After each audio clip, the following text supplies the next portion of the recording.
Bueno, buen día.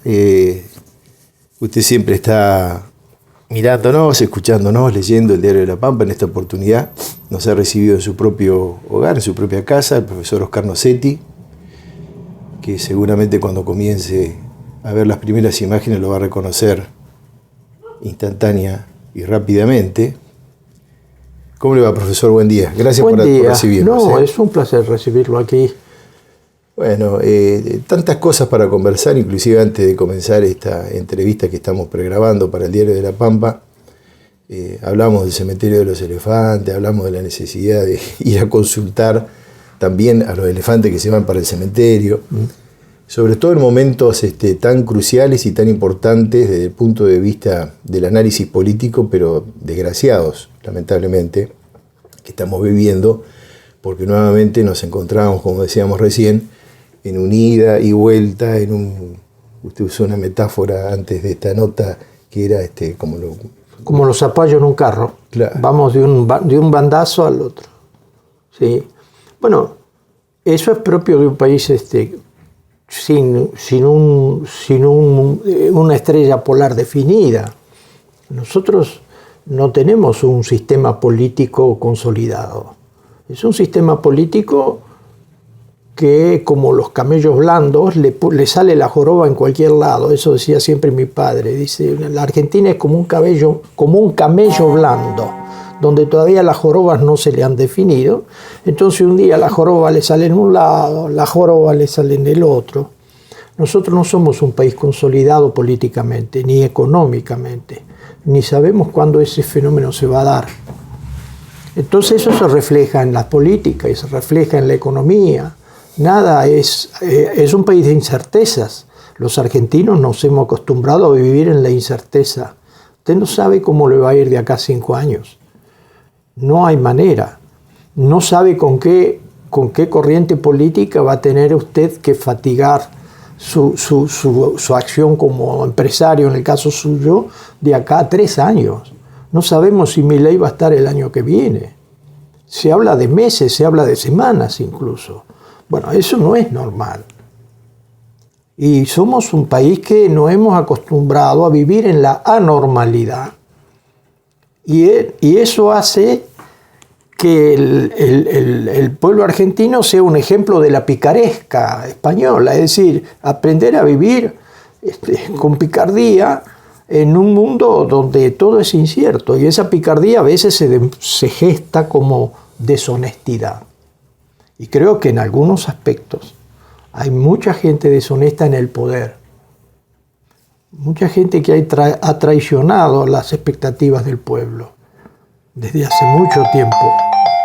Entonces, creí haberlo pagado, pero bueno, no. Ha sido traicionado muchas veces el pueblo argentino, en sus expectativas y por sus dirigentes. Y el resultado lo tenemos ahora. Hemos elegido un orate.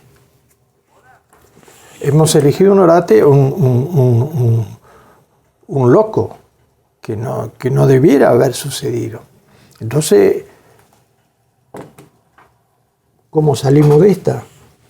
Es muy difícil porque hace muchas décadas, yo diría hace un siglo que estamos en esta situación. Y lo que hay que hacer es lo que yo le decía recién. Cada ciudadano consciente debe garantizarse a sí mismo, hacer lo que tiene que hacer, hacerlo con honestidad y en beneficio de todos. El egoísmo y la viveza criolla no nos han llevado a ningún lado. Bajar un poco los decibeles de la confrontación. Argentina es un país donde tiene una guerra civil larvada desde hace muchos años.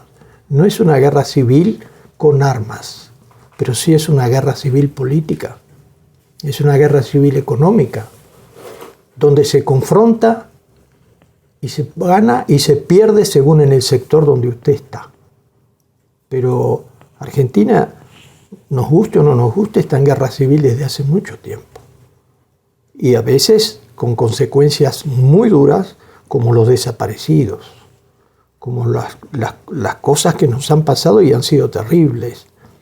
No hay ningún país en el mundo que en tan corto tiempo ha tenido 2 hiperinflaciones.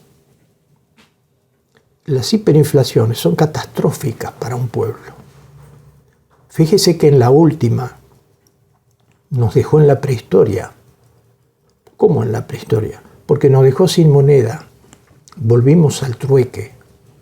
Y el trueque es la forma más elemental de comercio. Bendito sea. No sé qué hacer ya. Eso se pasa por estar activo, ¿no? Sí, bueno, que no quiero que me llamen y justamente me llaman. Lo voy a poner lo más lejos posible. Volver al trueque es una forma muy elemental de economía. Es prehistórica, cuando todavía no había moneda. Volvimos a la premoneda. La cooperativa, por ejemplo, el Salón de la Usina, se transformó en un centro de trueque. Y ahí pudimos ver en funcionamiento una forma de intercambio extraordinariamente primitiva y dramática, porque cuando un país se queda sin moneda es la catástrofe. Y esas hiperinflaciones tuvimos 2. Entonces las consecuencias de todo eso todavía se están pagando. Somos un pueblo que ha sido bastante resiliente y ha sobrevivido a situaciones que en otros lugares podrían haber sido todavía más catastróficas, pero no hemos salido indemnes. Esa preocupación que usted tiene por el destino de nuestro país, que de algún modo trasunta la pregunta, es la que tenemos todos. ¿Cómo salimos de esta? Claro. ¿Y cómo Usted recién pronunció la palabra mágica que creo que, como en las tesinas, bueno, usted es profesor universitario hace muchos años y sabe perfectamente de lo que estamos hablando. La palabra clave, ¿no? Cooperativa. Sí. Y yo lo recuerdo también como profesor en el secundario, cuando nos enseñaban en las clases de filosofía y hablábamos recién de Jean Maritain y de Heráclito, ¿no? De la incertidumbre y todas estas cosas. El movimiento permanente. El movimiento permanente. Y usted eligió el movimiento cooperativo, que es un movimiento permanente también, ¿no? Sí, y en el caso de La Pampa no solamente es un movimiento permanente porque en todos los pueblos hay una cooperativa, sino fundante de una forma de convivencia. ¿Por qué le digo esto? Porque las cooperativas, como en el caso de la CPE, que se funda en el 30 y empieza a generar en 1935, fíjese que se funda en el año 30 en plena crisis de Wall Street.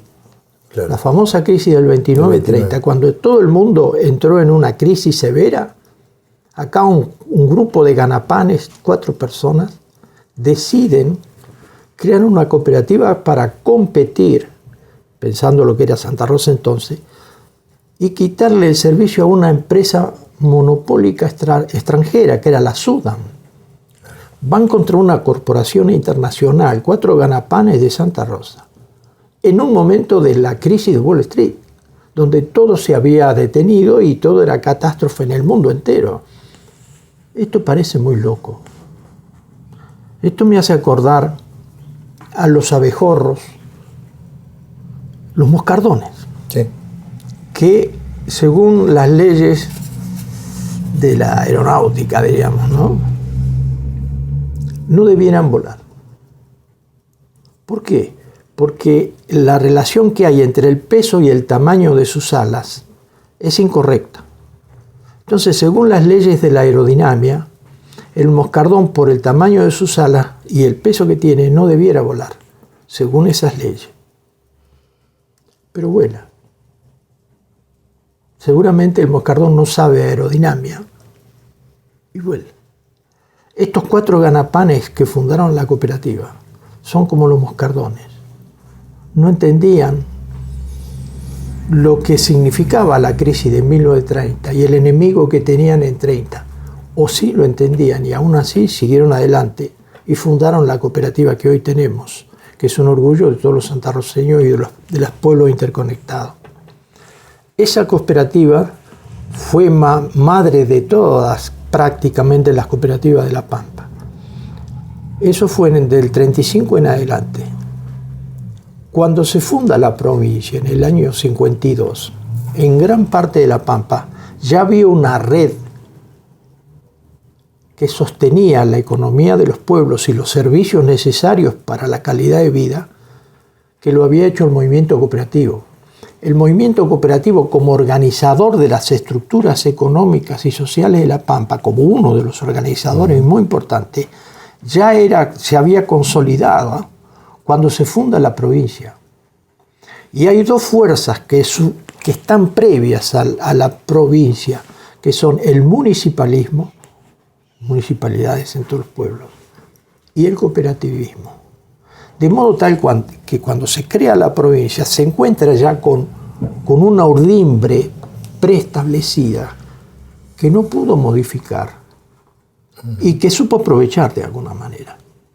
Esa preexistencia del municipalismo y del cooperativismo le dio una característica a La Pampa, que todavía subyace, y es el tener que respetar la diversidad, y que no es sencillo administrar La Pampa. Son muy orgullosos los pueblos, son muy orgullosos los municipios de toda una tradición que es previa a la provincia, y a veces algunos gobernadores parecen olvidar eso. Oscar, usted recién mencionó 1930, estamos prácticamente en los albores de lo que es el 2030, nos falta tanto, 7 años, 6 años. Es decir, que ha pasado casi 100 años para que hoy la provincia de La Pampa tenga la posibilidad, ante una crisis de las características que estamos sobrellevando, por ejemplo, en la Cooperativa Popular de Electricidad, se haya predispuesto un sistema de evaluación del costo de la energía, de la telefonía, y al joven que en este momento está viendo, escuchando la nota, ¿cómo le trasladamos de una manera así contundente y sintética que no hay magia, sino que hay trabajo atrás, hay trayectoria y conquistas? Así es. Bueno, ese carácter constituyente que tuvo el municipalismo y el cooperativismo solamente pudo estructurarse a partir del consenso de la gente. En principio, la historia sirve para demostrar la fortaleza de estas dos organizaciones, una política y una económica, porque esas fortalezas se sostuvieron con el consenso del pueblo pampeano. Y fíjese usted que las cooperativas, lo que hicieron es responder a las demandas de los socios. Fíjese, y vamos a ir a lo de la tarifa. En un momento, los socios de la cooperativa, que ya recibían energía eléctrica a partir del año 35, dijeron: no tenemos heladeras, porque no existían. Pero La Pampa tiene climas muy, muy duros en verano. Y no tenemos hielo. ¿Quién se encargó de eso? La cooperativa con una fábrica de hielo. Artículos del hogar eran caros. ¿Quién podía pagar en estas crisis que vivió la Argentina, por ejemplo, en 1930? ¿Quién podía pagar esos artículos si no había crédito? Claro. Las cooperativas. Instala artículos del hogar después de fundada, y mediante créditos que se pagaban con la factura de la luz y con plazos, podían adquirirse los artículos para el hogar. Todavía eso está. Uh-huh. Y al precio más barato posible, sin perder ni ganar, y poder seguir invirtiendo. ¿Qué es lo que sigue? Nosotros tenemos el sistema de financiamiento más barato. Luego, el servicio funerario. Costosísimo. Cuando una persona moría, tenía 2 muertos: el cadáver y los pagarés. Por 1 año, pagando el servicio funerario, que era muy costoso, como es costoso en todos lados donde no hay cooperativas. ¿Quién vino a resolver eso? La cooperativa. Los socios fueron a la cooperativa, pidieron un servicio funerario, se hizo. Hoy el servicio funerario está en toda la provincia en manos cooperativas. Hay excepciones porque hay acuerdos con alguna funeraria privada en algunos pueblos. Pero no es poca cosa hablar de un servicio esencial para la comunidad en momentos dramáticos. No había gas. El gas envasado se traía de afuera y a un precio bastante caro. ¿A dónde se fue? A la cooperativa. Y dijeron, bueno, los pueblos, los sectores de la comunidad que no tienen gas natural, o antes cuando no teníamos gas natural, el gas en garrafa, el gas en tubo nos sale muy caro. La cooperativa funda una planta de gas y vende garrafas y vende tubos hoy a todos los sectores de la población que todavía no tienen gas natural y aquellos que en el campo o en industrias necesitan gas. Ahí está. Y seguimos, podemos seguir con muchos servicios. Después las telecomunicaciones. Sí, bueno, ese fue un hito, ¿no? Que es un hito porque podemos decir que hay dos cooperativas en una. La cooperativa eléctrica en la CPE y la otra parte, otra CPE, que es la cooperativa de telecomunicaciones. Claro. Con grandes inversiones y grandes desarrollos. Televisión, telefonía fija, internet. Internet y bueno, y estamos peleando por la telefonía celular, que está muy atada a nivel nacional y los poderes son muy grandes. Usted fíjese, esto como entre corchetes, más que entre paréntesis, que usted probablemente conozca quién es el director de Sancor o el director de las grandes empresas, puede conocer de Argentina 2000, bueno, Credit Corp. bueno, pero no va a conocer quién es el presidente de una compañía de telecomunicaciones que tenga telefonía celular. Están en la sombra. Si usted dice, bueno, ¿quién es el director, el presidente de Telecom? Nunca lo va a ver. Es el negocio más grande que hay. Es uno de los grandes negocios del país, la telefonía celular. Y es uno de los más silenciados. Todo el mundo pide aumentos en tarifas, piden aumentos en el gas, piden aumentos en el petróleo, y usted ve los debates que hay por la energía, ahora por Canmesa, y por acá y por allá. Nunca hay debate por la telefonía celular. Nunca hay conflicto. Nunca hay un pedido al gobierno. No. A los gobiernos, ¿no? A los gobiernos. Eso es una caja negra, pero una caja negra que salen dólares por todos lados. ¿Y por qué las cooperativas y otras organizaciones privadas provinciales no pueden tener telefonía celular? Porque no hay manera de sacar una licencia para eso. Increíble, ¿no? Bueno, esos son los misterios que hablábamos de un país desorganizado, donde el saqueo ha sido una constante histórica. Argentina ha sido saqueada históricamente por su propia clase dirigente. Se habla de los choripaneros, de los planeros, pero al lado del saqueo que hacen las corporaciones y algunos personajes de la economía nacional, esto es una broma.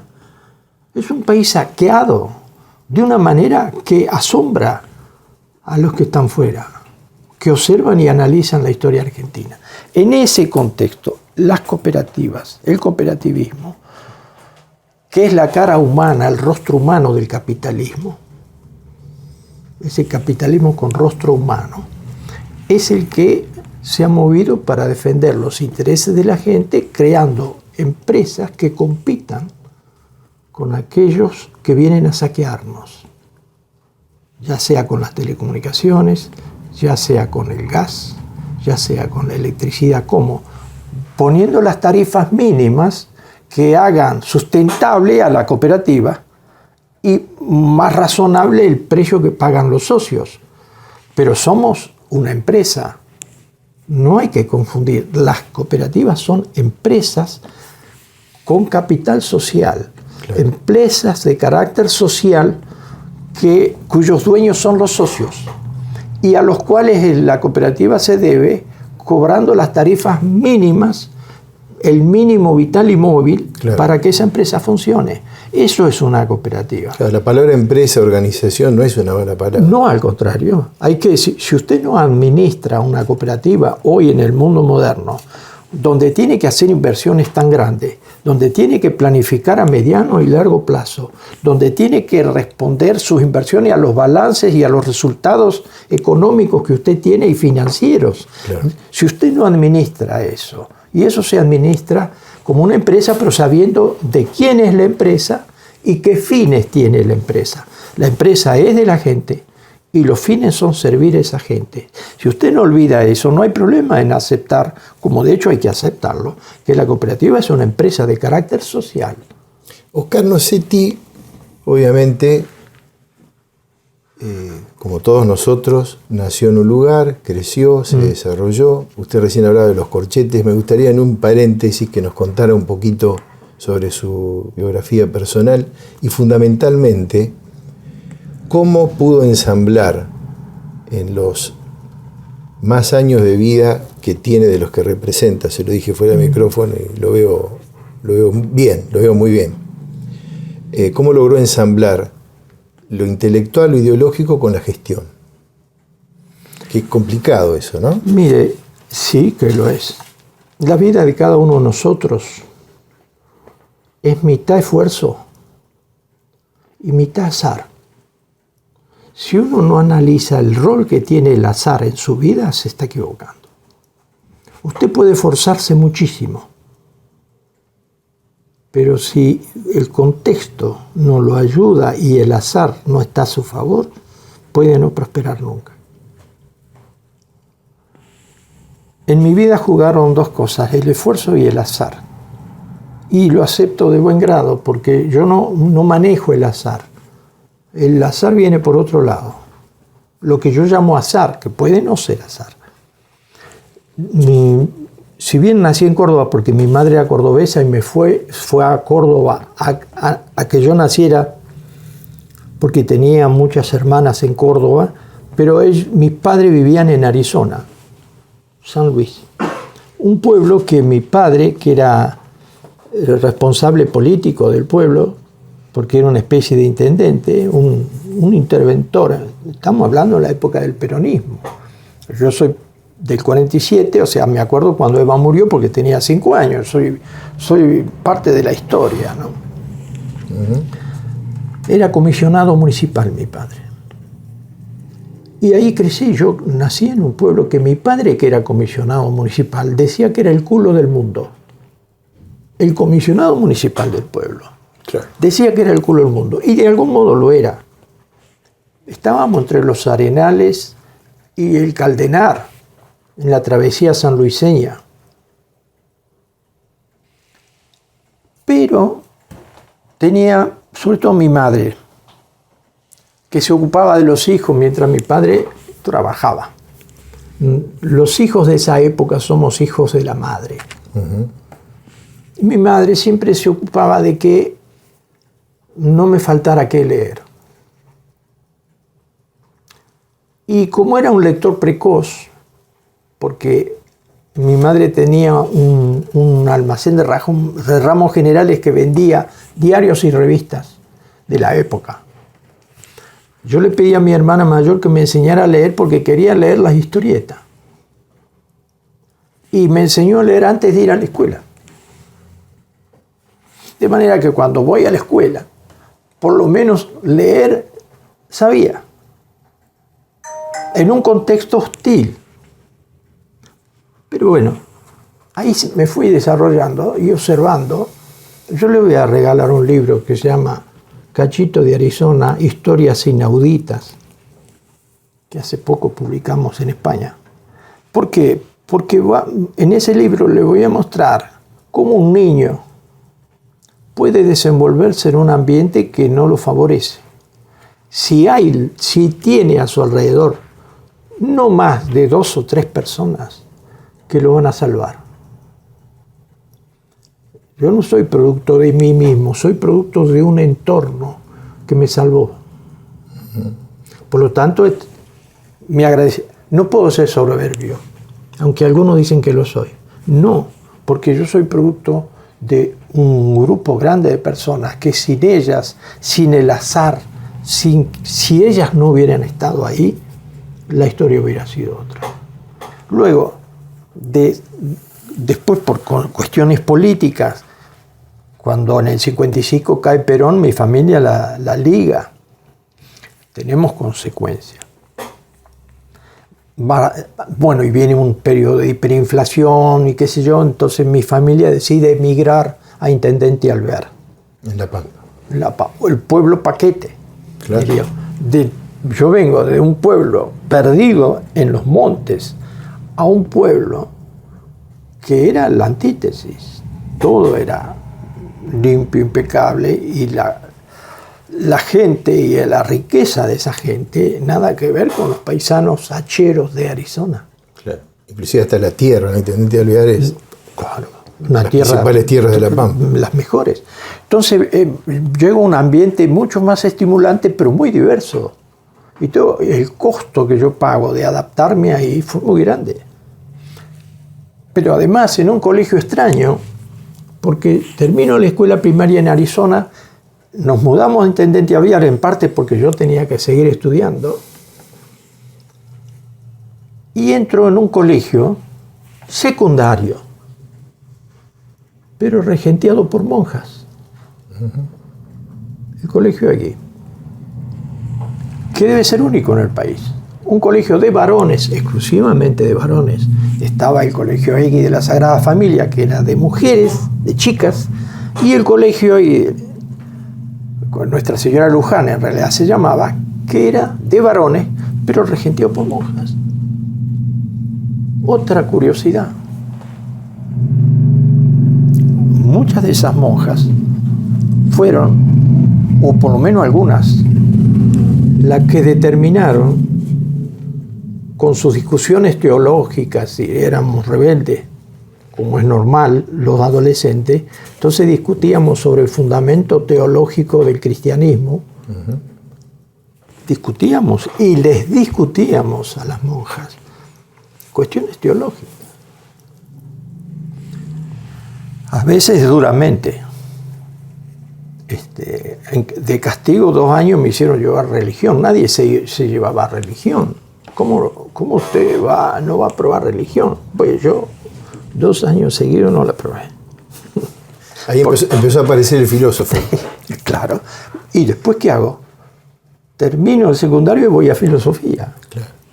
Pero es casual, porque si yo no hubiera ido a ese colegio de monjas, yo no estudio filosofía probablemente. Pero las monjas... ¿Es casual o fue su madre y su padre que...? Por eso, pero son un poco de todo, ¿no? Son poco de todo y son pocas personas. Y llego a Córdoba con un bagaje teológico, filosófico, como me pasó cuando fui a la escuela primaria, que ya sabía leer. Yo voy a la Facultad de Filosofía ya con un bagaje teológico, filosófico, no usual, porque estudié en ese colegio. Entonces, claro, tengo un problema cuando llego, porque mi padre siempre fue mecánico, en Arizona y en Intendente Alvear. O sea, de un trabajo, digamos, de funcionario público, por decirlo de alguna forma. Sí, que no cobraba nada, porque era un pueblo chiquito, pasó a ser jefe de taller de Tamargo, una empresa que había en Intendente Tamargo Hermanos. Exacto, que era en ese momento concesionario de ICA y después Renault. Don Rodolfo Tamargo, lo conocí personalmente porque es el padre de un gran amigo mío. Que un hijo Tamargo. Vivió acá en Santa Rosa, frente a la plaza. Javier. Ese conocí. Sí, bueno, era el jefe de mi padre, Tamargo. Rodolfo Tamargo. Y Rubén, que era el otro hermano. Fallecidos los dos. Los dos fallecidos. Bueno, esos fueron los jefes de mi padre, que era empleado del taller. Por lo tanto, yo tengo que ir a Córdoba sabiendo que me las tengo que ganar solo. No iba a disponer de la ayuda económica de mis padres, sí del afecto y del entusiasmo, si usted quiere, que yo siguiera, porque fui el único de la familia que pudo hacer ese. Y debo reconocerle que es una persona, como usted dice, de suerte, ¿no? Porque haber estado trabajando con don Fito Tamargo, quienes lo conocimos en vida, sabemos la calidad de persona que era, ¿no? Un gran jugador de básquet, de los Azules de Alvear. Exactamente. Un hombre, un hombre bueno. Hemos conocido a un hombre bueno. Ese hombre era un hombre bueno. Que no a cualquiera se le dice eso. Un hombre bueno. Cuando uno dice un hombre bueno, está diciendo algo muy importante. Porque es un hombre que ha impactado en el corazón de uno. Bueno, ese hombre impactó en el corazón de mucha gente de Alvear, como lo impactó en el suyo. Sí, sí. Bueno, profundamente. Profundamente, seguramente. Y ese mundo de la ciudad de Córdoba es dramático para mí, porque yo justo llego a estudiar el año del Cordobazo y me enfrento a los pocos meses de ingresar con un mundo totalmente diferente del de Alvear, con una violencia política y un reclamo de derechos muy fuerte. ¿Se puede decir que aprendió a manejar su emocionalidad en algún punto? ¿Viste la palabra que está de moda ahora, no decir? Por lo menos sí, la emocionalidad, en el manejo de la emocionalidad, si es que entendemos lo mismo, se nos iba la vida. Porque yo termino mis estudios justo el año del golpe del 76. Yo viví años de plomo. Yo viví las 3A. A los López Rega, a la Isabelita, al último Perón. Nosotros empezamos en el primer año, éramos 14. 7 nos mataron en el curso. Tenemos una placa puesta en la facultad de los 7 chicas y chicos, compañeros nuestros, que nos mataron, no murieron, nos mataron. Estamos hablando de la Facultad de Ciencias Humanas de la Universidad de Córdoba. Y si no nos manejábamos... ¿Usted estudió en Córdoba? Yo estudié en la Córdoba del Cordobazo. En la Nacional de Córdoba. En la Universidad Nacional de Córdoba, en años muy duros. Y para colmo, yo trabajaba en una fábrica de cemento. Yo estudié y trabajé, porque mis padres no podían sostenerme. Entonces yo sabía que tenía que ir a trabajar. Y entré a trabajar en una empresa IGAM, claro, de cementos especiales y de rebocretes, salpiquetes, frentes especiales para... Bueno, ahí empecé a trabajar. Y fíjese el azar. Entro a trabajar en la fábrica, en la administración, rápidamente me afilian a la UOCRA. Yo era un empleado afiliado a la UOCRA. Bueno, con todo lo que eso implica. La UOCRA siempre fue un sindicato, por lo menos en esa época, derechoso, donde la violencia de las 3A no estaba tan lejos de la mentalidad de algunos dirigentes gremiales de la derecha peronista. Porque el peronismo tiene todo el espectro. Movimiento, ¿no? Es un movimiento. Perón decía, el arte mío como conductor es darle de mamar a cada lechón en su teta. Es decir, para la derecha tenía un discurso, para lo del centro tenía un discurso y para lo de izquierda tenía otro discurso. Él le daba de mamar a cada lechón en su teta. ¿Qué pasó? Que cuando murió la chancha, cada lechón decía que la chancha era de él. Todos eran peronistas. Todos decían, yo soy peronista. Pero es que todos habían mamado cosas distintas de la chancha. Y eso todavía hoy perdura. Eso todavía hoy resta.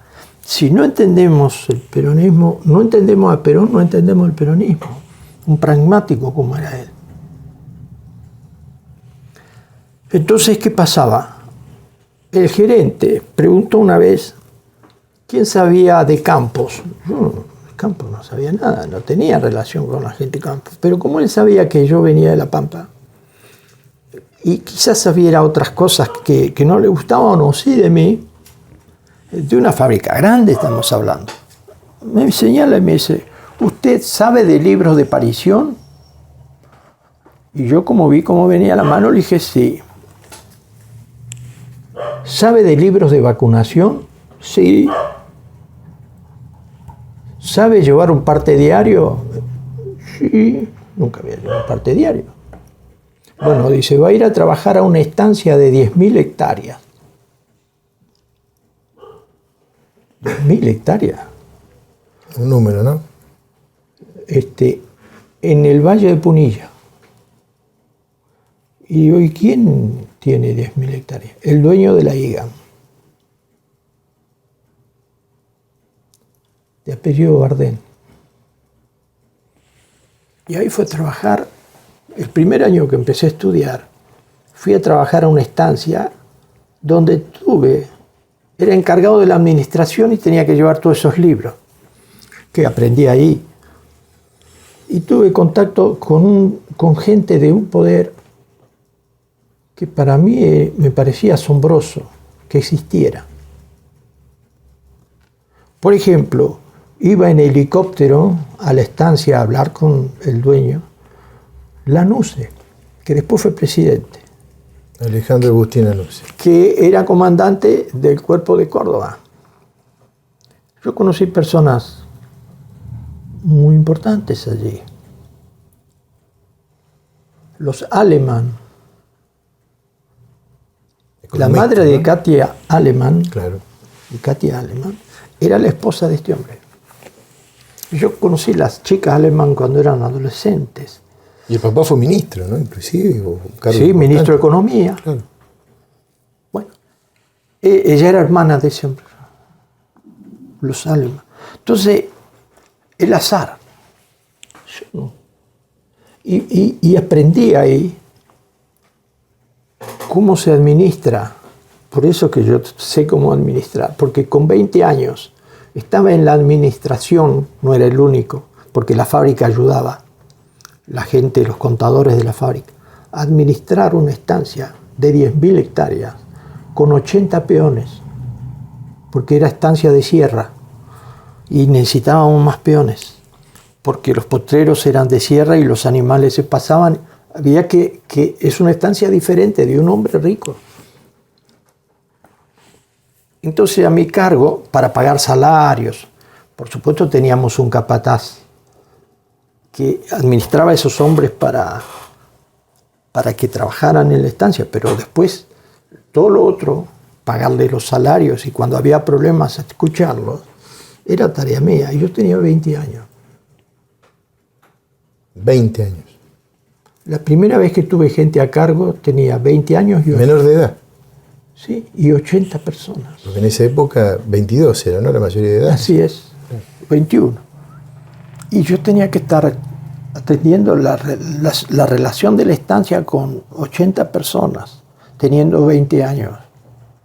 Fue una escuela de prudencia, porque no eran gente de campo, de pocas pulgas algunos de ellos.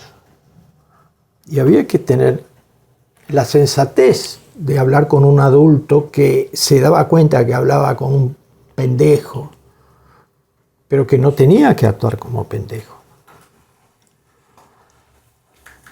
Luego me peleo con la señora porque le maté un perro alemán, sí, porque andaba todo el día cazando, porque había zorros, liebres, y a mí me gustaba cazar. Y de noche salía a cazar con miras telescópicas, era todo un experto en cazar bichos. Y el perro de la señora me siguió. Y yo, como tenía visión nocturna, miro y veo los ojos de un zorro, ya retirado del casco. Yo me metía, llevaba 2 perros que eran mis guardianes y andaba por ahí. Le mató el perro a la señora y no quiso saber más nada porque decía que en cualquier momento le mataba un nieto. Y o casualidad, Martín, que me estimaba, me dice, bueno, Nochetti, vuelve a la estancia, vuelve a la fábrica.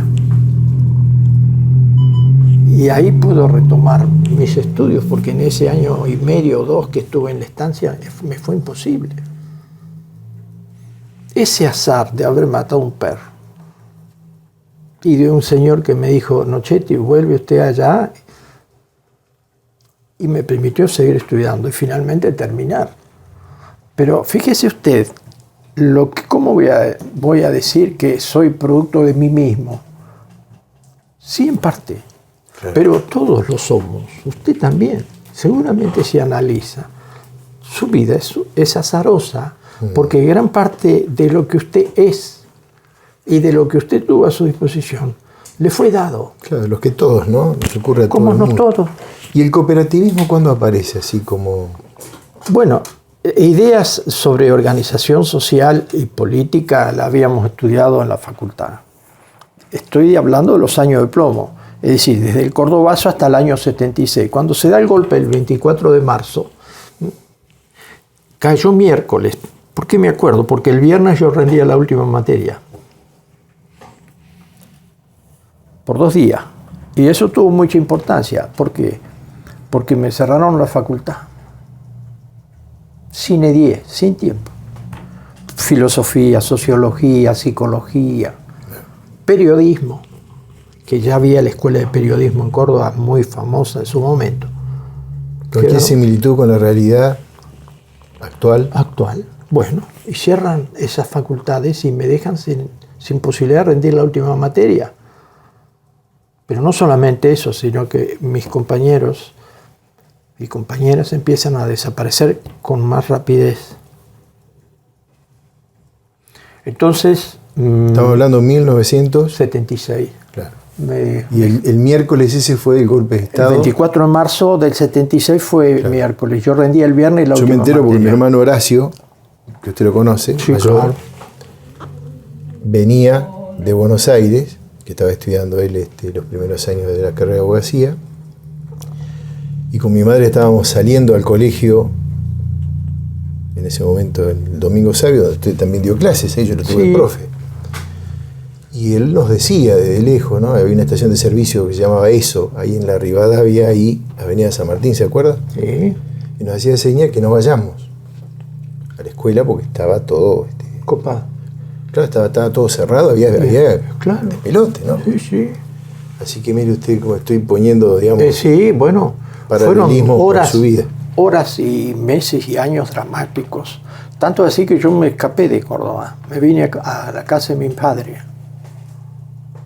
Me escapé por una razón de prudencia, porque para el proceso militar, nosotros los que éramos gente avanzada de filosofía y que nos habíamos educado en ese tiempo convulso de Córdoba, que era entre el Cordobazo y el 76, donde se dieron el Cordobazo, el Viborazo, el Navarrazo, no sé cuántos movimientos y convulsiones en Córdoba, las cuales uno era arrastrado como una hoja por el viento en esas cosas, y uno aprendía y escuchaba. Yo siempre me río con los muchachos de Luz y Fuerza La Pampa, que son los más rebeldes dentro de la cooperativa, porque ustedes hablan de los directivos de Luz y Fuerza de la década del 70 como unos héroes allá remotos. Yo estuve con ellos, yo me relacionaba, porque la idea de la unidad, que fue ficticia pero que se hablaba, obrero estudiantil, parecía una realidad en Córdoba. Los estudiantes participábamos de toda esa dinámica gremial y conflictiva, porque creíamos en la unidad obrero-estudiantil. Y un cierto sector obrero que no era de derecha, algunos sindicatos como CITRAC, CITRAM, que eran los metalúrgicos, Renault, Fiat, nos aceptaban y participábamos. Otros nos apuntaban, también sindicatos, la derecha. Entonces, cuando se da el golpe, nosotros para el poder éramos la generación indeseable. Generación indeseable. Así nos llamaban. Fíjese que ese nombre yo lo escuché por primera vez cuando a fines del 76 los que debíamos menos de 3 materias o 3 podíamos rendir. No hubo clase, pero nos dejaban rendir. Terminar la carrera, digamos. Entonces fui.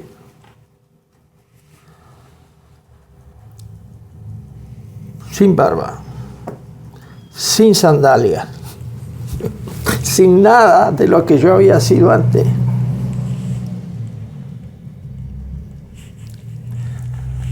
Bueno, me acuerdo que, y estoy hablando de historia, no estoy exagerando, mis amigos que me conocían, porque yo era un alumno avanzado, pero además era mayor. Claro. Y era avanzado, era de los pocos que nos recibíamos. Me miran cuando llego a la facultad y me dicen, pareces cachucha de Bataclana. Peladito.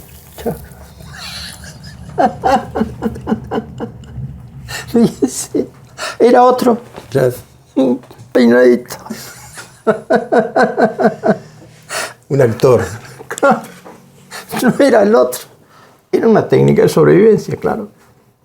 Rindo la última materia y no tuve colación de grados. No hubo para nosotros, para esa generación, digamos, de los pocos que nos recibíamos en esas facultades. Nos dijeron, ustedes no van a tener colación de grado, porque ustedes son la generación perdida. Nosotros no le vamos a hacer un acto, de ninguna manera. Así que... Las autoridades de la universidad. Sí, nos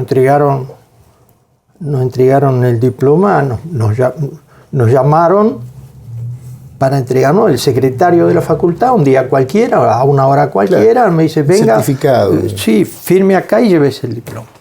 No tuvimos colación de grado. Mi madre se quedó sin eso, porque ella quería. Claro. No, yo no lo tuve y ella tampoco. Que era la que más seguía mi vida, de alguna manera. De modo tal que... ¿Cómo se llamaba su mamá? Ángela. Era cordobesa, Ángela Orellano. Y ese conocimiento de las relaciones laborales y de las empresas, como me pasó con la IGAN, como me pasó con la estancia, ese conocimiento de los dos lugares. Yo fui empleado de una empresa de la UOCRA y fui empleado de una gran de una gran estancia, y a su vez tenía relaciones con los laburantes y a su vez con las teorías. Todo azar. Me facilitaron mucho estar a cargo de la cooperativa, porque ahí tenía todo lo que yo había aprendido. Tenía una empresa que había que administrar junto con todo el consejo y con los delegados. Tenía experiencia en las relaciones laborales porque siempre había estado ya sea con los obreros de la fábrica. Yo trabajaba dentro de la fábrica, no en la oficina. Era nexo entre la oficina y la fábrica porque era encargado de stock. Venían los camiones a cargar cemento, yo llevaba un Cardec donde tenía de cada tipo de cemento cuánto había, y si los camiones que entraban había cemento suficiente, y si no, le tenía que decir al capataz de la fábrica, hacer rápido, superigan 200 porque entran 2 camiones de Rosario y no alcanza lo que vos tenés. Esa tarea. Entonces yo estaba entre el personal. Era un laborante. Lo digo y orgulloso de ser. Yo llegaba a casa todo blanco del cemento, del ambiente de la fábrica. Claro. Era un laborante. Pero a su vez en el ómnibus, mientras iba y venía, que me llevaba una hora a ir a la fábrica porque estaba fuera de la ciudad, yo iba estudiando. Yo trabajaba y leía porque tenía que rendir. No tenía alternativa. Entonces esa perspectiva del laburante, un hombre con la teoría que la filosofía me daba y otra con la experiencia de los lugares que había estado, facilitaron este trabajo. Pero el azar, como yo, y cierro con esto, el azar para mí ha sido muy importante en mi vida. Y estoy agradecido a la gente que acá, como pasó cuando vivía en Arizona, como vivía en Alvear y como vivía en Córdoba, también acá. Hubo personas que sin ellos no hubiera podido sobrevivir. Usted ha hecho acá hincapié en un montón de datos, y yo obviamente tengo recuerdos suyos de el Nocetti luchador, el rompedor de vidrio, usando la metáfora que usted mencionaba recién de quién era, de qué profesor era. De Diodoro Roca, un profesor de la reforma universitaria, que le preguntaron cuando cambió de teoría y de ideología por qué hacía eso, y él dijo que él cumplía la parábola del hombre. Cuando fue joven rompió vidrios, cuando fue adulto los puso, y ahora de grande los hacía a los vidrios. Nosotros ya estamos en la edad de hacer vidrios, lo hemos roto, lo hemos puesto y ahora tenemos que hacer los vidrios. Esa es la parábola del hombre. Y de alguna manera es lo que me pasó a mí en Córdoba, en Alvear, pero muy azarosa ha sido mi vida. No puedo estar orgulloso de mí porque tengo necesariamente que hablar de nosotros, de todos los que estuvieron alrededor. Y nosotros que hoy pone a la principal empresa, porque la cooperativa es de las empresas públicas la más privada y de las privadas es la más pública. Claro. Manuel Simpson, por ejemplo, que es un joven. Sí, muy despierto y muy consciente, quizás por herencia familiar, su padre ha estado, es gremialista, del rol que le toca vivir en una organización social y popular que no es casual. Y muy orgulloso tiene que estar la cooperativa de ser la cooperativa popular de electricidad. La palabra popular no puede perderse nunca de vista. Es popular, es del pueblo. Y es el pueblo que tiene que garantizar que quienes estamos a cargo de la cooperativa cumplamos con ese mandato. Oscar, en 3 palabras, ¿a qué se debe que la línea que ustedes militan dentro del cooperativismo pampeano y en especial dentro de la cooperativa de la ciudad de Santa Rosa, que insisto, es la principal empresa de la provincia, de esas características, ¿a qué se debe el éxito electoral? A pesar de un montón de cuestiones y de cosas que vienen pasando. Bueno, una clara que tengo es que no hay corrupción, por ejemplo. Eso... Bueno, es que sería lo último que nos debiera, los definitivos. Si nosotros tuviéramos corrupción, inmediatamente nos tenemos que ir de la cooperativa, porque traicionaríamos un mandato popular. Si hay algo que la sociedad de Santa Rosa y de los pueblos interconectados cuidan, a pesar de todos los rezongos que pueda haber, es la cooperativa. Pero no porque estamos nosotros, sino porque la cooperativa es importantísimo para su calidad de vida. Porque muchísimos de los servicios que usted tiene en el hogar y de los que tiene después que deja el hogar dependen de la cooperativa. Entonces, en defensa propia la gente cuida a la cooperativa. Y si estamos a cargo gente que, según su leal saber y entender, no somos corruptos y cuidamos, porque nuestra tarea básica es cuidar el patrimonio social que la gente nos ha dado para que la administremos por un tiempo. Pero lo que la gente le da, si usted va a tener un cargo directivo, lo primero que tiene que aprender es que lo que le está dando es un patrimonio social. Y usted, si es consciente de eso, no puede traicionar eso, sin ser una mala persona, si lo hace. Como yo siempre, ¿qué voy a traicionar si siempre he tenido que laburar para ganarme el pan? Y mis padres han tenido que laburar toda la vida. ¿Por qué ser diferente ahora? Si he podido, con esas armas y con esos recursos, obtener lo que necesitaba para para mis padres y para mí. ¿Para qué más? Yo siempre digo, ¿para qué más si con 2 metros cuadrados de tierra te va a alcanzar? Claro. ¿Qué te va a Y la hacer? universidad pública, profesor, ¿no? Bueno, eso ha sido siempre muy placentero para mí dar clase en la universidad. Porque, de alguna manera, aunque no lo tomé así, puedo decirlo, es un desquite. ¿En qué sentido es un desquite? Porque me veo a mí mismo en Arizona, el niño que era yo. Era un sabandija mugriento, pero lo digo con gusto. Me bañaba una vez a la semana porque mi madre me obligaba. Y junto con mis compañeros de escuela éramos verdaderas sabandijas. Teníamos un maestro de apellido Fa, un turco, que a nosotros nos quería. Pero nos quería porque éramos, y la directora de la escuela decía, la gavilla de Fa. Nosotros éramos la gavilla, una palabra que ya no se usa. Los sabandijas de Fa. Claro. Bueno, salir de ahí y llegar a la universidad, pero además, en parte por ese origen, yo en realidad nunca dejé de estudiar en la universidad. Yo tengo 3 títulos universitarios, pero en parte por desquite, o como homenaje a mi madre, si usted quiere. Yo estudié filosofía, después estudié economía en Barcelona. Y fue profesor también en España. Sí.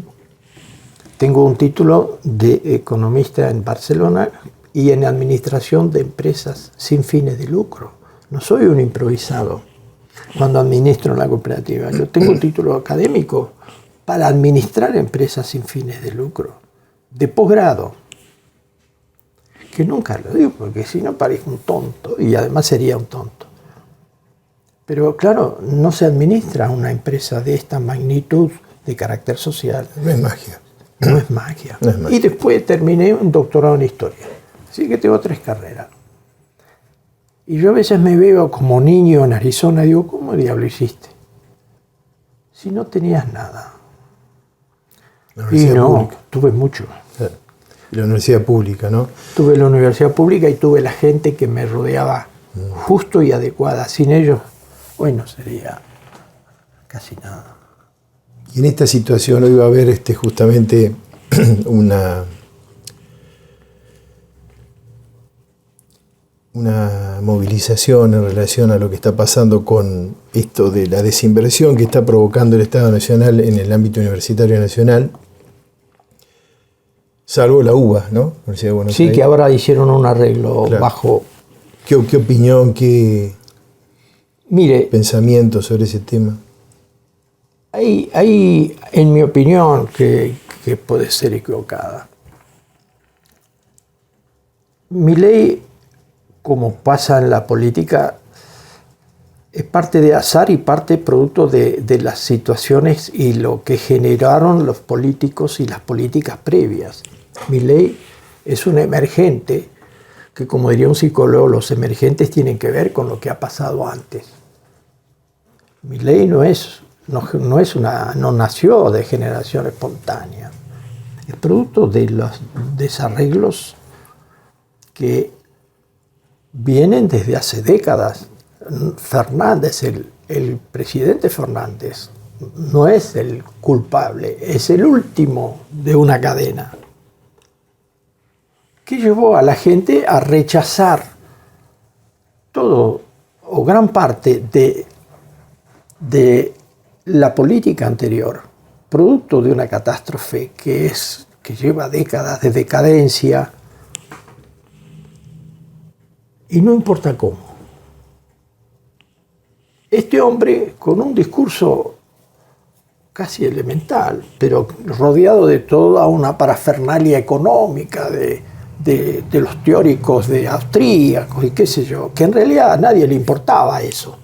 Lo que le importaba es que venía a desafiar las causas del deterioro. las causas del empobrecimiento, de la decadencia y del saqueo. Yo le decía, Argentina es un país saqueado desde hace decenas y decenas de años. Es un saqueo que comenzó después de la independencia y no ha terminado. Nosotros tenemos una clase dirigente que, entre otros adjetivos, no podemos generalizar, pero estamos hablando de un conjunto. Entre sus principales objetivos ha sido saquear el Estado. El Estado ha sido saqueado sistemáticamente por el centralismo porteño y el dominio que ellos tienen de esa ciudad y de sus energías. Entonces, esto que pasa ahora es un producto de todo eso. Pero también es cierto que esa persona que no importaba lo que dijera, porque se lo ponía como una especie de miocid, aunque sin analizar si estaba muerto o vivo, lo mandábamos a la batalla para pelear contra los moros,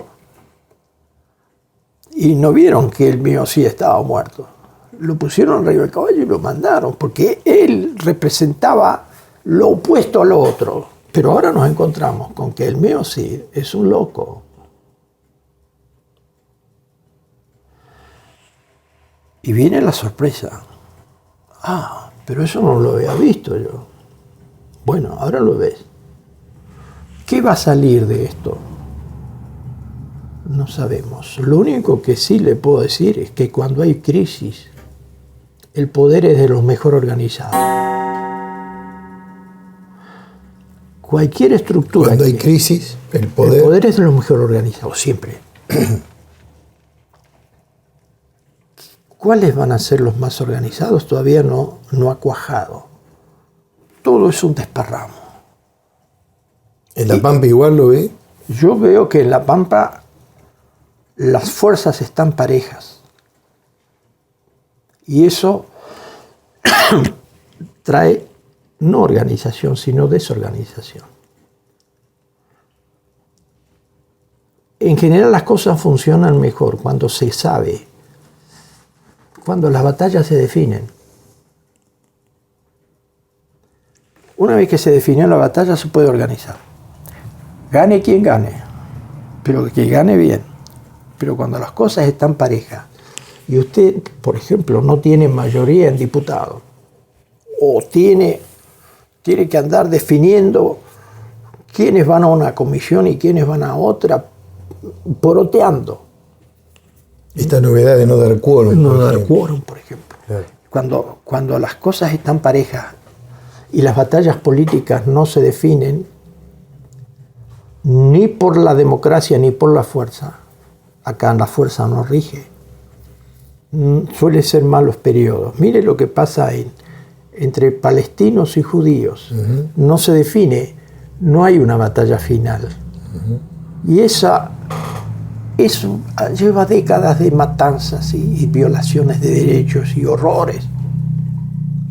Nosotros tuvimos en el 1800, en el siglo XIX, guerras civiles prolongadísimas, porque no se definía entre unitarios y federales, centralistas y federales. Y nos costó mucha sangre. Ahora, como yo le decía, esa guerra civil es larvada, pero está. La Argentina está envuelta en una de... Parece una exageración lo que digo, pero en unos choques políticos permanentes. Y no hemos salido, y ahí estamos. Yo no sé si voy a ver eso, creo que no. He vivido en eso. Yo me acuerdo en el 55 lo que fue la caída de Perón y la reacción de los antiperonistas. Porque lo viví en mi familia, no porque mi familia tuviera razón, sino que se perdió, ambas partes perdieron en ese choque, porque era un choque tremendo. Arrastraban el busto de Evita por las calles atado. No podía hablarse de Perón, no se podía citar. El tirano prófugo. Como en el Imperio Romano, ¿no? Claro. Bueno, y luego los que de alguna manera habíamos sido chicos y habíamos asistido a eso, esa generación lo traemos a Perón. Yo soy responsable, en mi minúscula parte también, de haber peleado para que volviera Perón. Y Perón, ya viejo, a los jóvenes, por lo menos una parte de los jóvenes, los traicionó. Por convicción, porque lo militar de él predominó, por lo que sea. Los echó de la plaza. Quizás con razón, sin razón, poco importa. Lo que importa es el hecho. Y otra vez, violencia, que se origina con las 3A y continúa luego con el proceso militar. Una guerra civil, con todas las de la ley, con muchos miles de muertos. Y ahora, enfrentado al país, dividido en dos, políticamente irreconciliable. Que no. Y ahí estamos. Y si usted me dice, ¿hacia dónde vamos? Es imposible saber. Oscar, usted, lo sé, siempre preocupado por el tema de los medios de comunicación. Recuerdo su paso por tantas cosas relacionadas con las comunicaciones, el cine, programas de televisión, sí, la creación de lo que es hoy, sí, como usted decía, ¿no? Como dos cooperativas en una, que es la cooperativa de la electricidad y la cooperativa de la ahora de telecomunicaciones. Sí. Docente universitario, doctorado, conoce el valor de la palabra y de la comunicación, ¿no? Y digo, el presidente de la Nación tiene una manera discursiva muy distinta a la del gobernador Silioto, por ejemplo, ¿no? Que tiene un discurso más horizontal, menos agresivo. Usted percibe también, como nos pasa a casi todos, ¿no? Que hay virulencia lingüística, no se puede discutir, no se puede hablar, no se puede intercambiar una idea, avanzar en un debate, socialmente hablando. ¿Qué mensaje puede aportarnos, puede aportar en el sentido de cómo reconducir todo ese proceso, ¿no? de armar un sistema de comunicación que sea proactivo, que sea... Mire, yo creo que tener en estos momentos con ese análisis que coincido respecto a la situación política nacional y provincial. Silioto, yo lo conozco porque por lo menos en 2 ocasiones presentó lista en la cooperativa contra nosotros. Él, representando al bernismo, en forma democrática.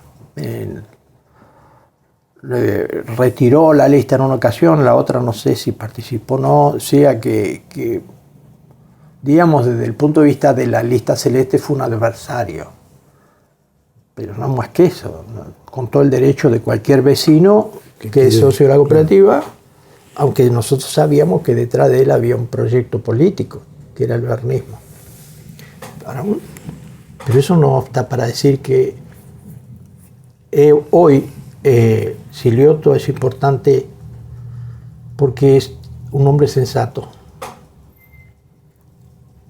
y trae cierta sensatez, cierto equilibrio político y mental, llamemos, ante el desequilibrio que implica la política nacional y la agresividad contra las provincias que el gobierno nacional hoy tiene.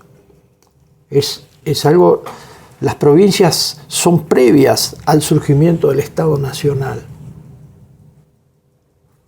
Ya estaban cuando en 1810 empezamos a hablar y en la famosa Asamblea del 13 a discutir cómo se iba a constituir la nación argentina. Claro. Ya estaban las provincias que mandaban sus representantes al Congreso. Y hoy viene un hombre que ignora todo eso y considera a las provincias sus enemigas, porque no se ajustan a sus dictios, a sus dictados. No entiende nada. No puede usted ignorar al poder de las provincias y a la preexistencia de las provincias en todos los pactos. Y hoy que quiere hacer un pacto, las provincias se le hacen, por lo menos una parte, se la retiran. Pero la provincia son los abuelos que se están retirando. Entonces, una persona como Silioto, hoy, aquel que ha sido adversario y que siempre respetado, es una persona que, a mi juicio, es una buena cosa para la provincia. Se lo dice un adversario de él. Para mí, es lo mejor que nos podría haber pasado con lo que tenemos. Y frente a un hombre como Milei, que ha hecho de la violencia verbal un arma enloquecida, un arma que lo está perjudicando a él, como nos está pasando con España, y nos está perjudicando a todos como país, porque esa violencia verbal no nos representa. Como nación nunca nos puede representar un discurso desbaratado, contradictorio. Le dice al Papa que es un demonio prácticamente y al otro día se arrodilla para pedirle perdón. Una semana después le dice a la Pato Bullrich: vos fuiste una guerrillera que pusiste bomba en los jardines de infantes. Y después la abraza como si fuera la abuela perdida. Pero está totalmente loco. Hay algo que no está funcionando. Entonces, en este contexto, este hombre que tenemos aquí es útil. Eso es lo que tenemos. Afortunadamente en este contexto, porque está todo demasiado revuelto como para aportar más revoluciones a la máquina argentina desde una provincia como La Pampa. Profesor Oscar Nocetti, estamos ya terminando esta larga conversación, agradable por cierto. Le agradecemos obviamente que nos haya recibido en su propia casa y me gustaría que los últimos minutos usted los disponga a su saber y entender para explicar, para decir lo que crea, lo que no le hemos preguntado. Bien, en primer lugar, rendirle un homenaje a su padre. Yo lo conocí en la época en que recién empezaba a ser presidente de la cooperativa. A veces teníamos charlas y él me hablaba de la cooperativa que yo no había conocido. Y me daba sugerencias. Usted joven, tiene que esto, fíjese, la sociedad santarroceña y pampeana no es la de Córdoba. Yo venía hacía poco. Todavía era joven. Y siempre fue muy buena persona. Siempre lo recuerdo como una buena persona. Entonces, y luego con su hermano Horacio, que también lo reconozco como una buena persona, y bueno, usted lo conocí mucho menos. De modo tal que mi homenaje a su padre. Lo que quiero decir ahora es que si los jóvenes, hay que dirigirse a los jóvenes. Los jóvenes no leen, salvo los mensajes que reciben por las redes sociales. Hay excepciones, afortunadamente. La pregunta es si esas excepciones alcanzarán para poder llevar adelante sensatamente un país. Y si van a tener esas generaciones que se están formando como futuros líderes de esta nación, si van a tener posibilidad de acceder a una política distinta. Hoy muchos partidos políticos tienen una selección perversa de sus liderazgos, porque para usted avanzar en algunos partidos políticos tiene que empezar siendo obsecuente, pegando carteles, diciéndole que sí a todo lo que el que está más arriba pide. Durante mucho tiempo los partidos políticos tuvieron un sistema de acceso y progreso interno basado en la obsecuencia. Y eso no es bueno, porque terminan los obsecuentes siendo presidentes de partido, diputados o senadores. Y son obsecuentes. No pueden dejar de ser lo que han sido. Y responden más a los intereses particulares o de la camarilla que al pueblo que representan. Usted ve que votan en función de sus intereses y no de las necesidades que tienen sus afiliados, sus partidarios. Que van y le piden que vote de una manera y vota de otra. Pero usted dice, pero vos estás representando al pueblo. Sí, te dicen, pero en realidad están representando sus intereses. Entonces, eso, la gente joven tiene que formarse y cambiar eso. Y para eso tienen que educarse, tienen que aprender qué cosa es el pasado. Y eso es un proceso largo, que lleva años de leer libros, de preguntar, de averiguar. Es una tarea que hoy tengo miedo que vaya desapareciendo. Yo soy un hombre crepuscular. He visto un mundo del cual el sol se está poniendo. Entonces, pego al grito sabiendo que no sé si vamos a ser escuchados, pero hoy, como nos pasaba a los jóvenes de mi generación, tenemos que pelear duro para sobrevivir, para poder estudiar y para poder entender el mundo. Y eso no ha cambiado. Hoy, si los jóvenes quieren entender el mundo y ser útiles a la nación, a su familia y a sí mismos, tienen que pensar en que van a tener que esforzarse, educarse, aprovechar la universidad pública, proteger que el Estado sea de todos, porque de eso va a depender la posibilidad de que ellos se formen de una manera democrática y eficaz. Si logramos eso, podremos salvar esta nación. Si no, vamos a ser un barco al garete, sin timón y sin motor, donde cualquiera que lo enganche lo va a llevar a donde quiera. ¿Qué es lo que nos está pasando? Vienen muchos ganchos a llevarse el barco argentino, porque lo saben débil. Pero depende de quienes estemos arriba del barco.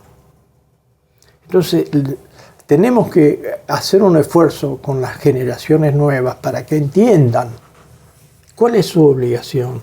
Más ahora que estamos en decadencia, que estamos en un momento de pobreza intelectual, económica, moral, porque está, no lo digo yo, lo vemos, donde la justicia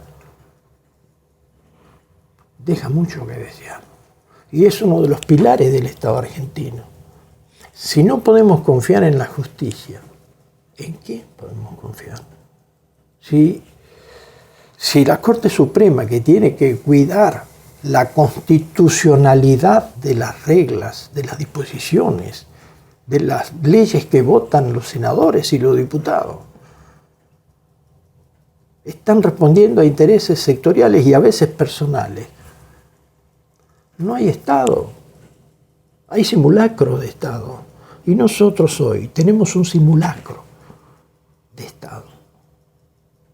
Sabemos cómo debe ser un Estado, pero retiramos el plano y miramos el Estado que hemos hecho, y entre el plano de la Constitución y el Estado que tenemos hay un abismo. Esos son los momentos que estamos viviendo, por eso digo crepusculares. Y por eso es que hay que poner toda la confianza en las nuevas generaciones y educarlas. Y si no, bueno, fracasaremos una vez más y por largo tiempo, esta vez. Gracias, profesor. Gracias a usted. Ha sido un placer. Igual.